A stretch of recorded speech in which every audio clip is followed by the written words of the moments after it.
Then immediately we have said this, there was something we did also when we are not responding everything right now, then we write so that is something. But in the unlikely event that you have a question that has not been answered. Team led by Mr. Wanjovi and the TSC.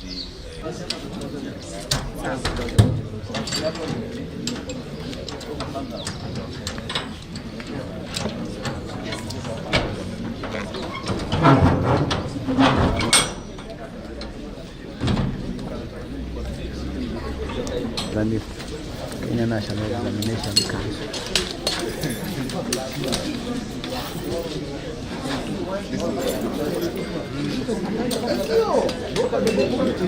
All the chairman, yeah, all the chairman.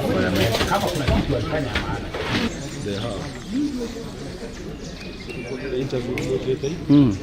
All this is one. Yeah, this color. Green.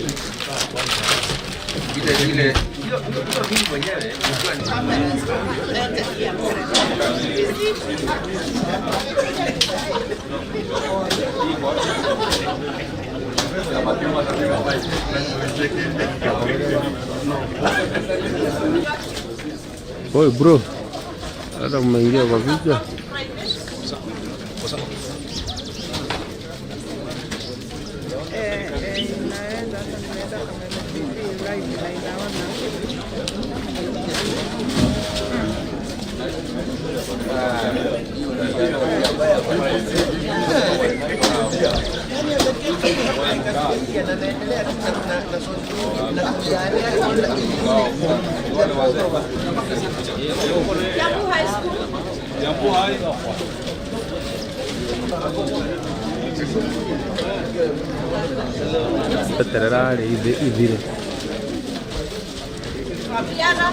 Quando fogomora tudo. Nadiri.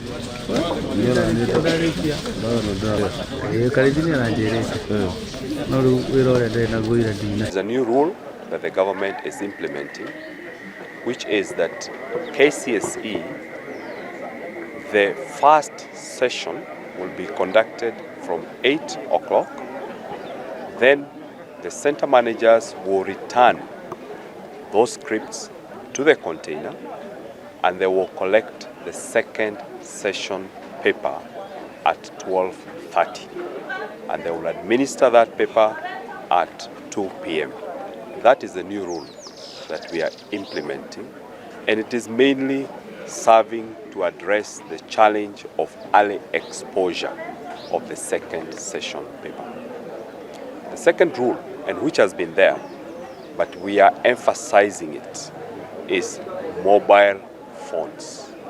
The rule is nobody is allowed to have mobile phones in the examination center except the center manager. All other phones should be kept in the center manager's office. If we adhere to that rule, I am sure the challenge of early exposure of the second session is going to be addressed permanently. People trying to cross rivers when they are bursting, no one should take a risk to do those kind of things. They should call our call center. It is open 24/7 so that they send the district signal and we will be able to respond to them.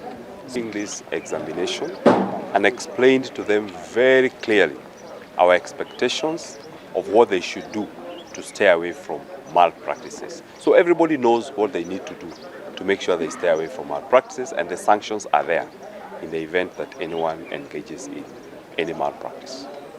The issue of security of examination materials, that one is well covered. But in general, the security of the county is okay. Nowadays, we rarely hear of armed robberies. We are fighting drugs. We are fighting alcoholism even in schools. Last year, we even used to hear of some unrest in some of our schools in Rally.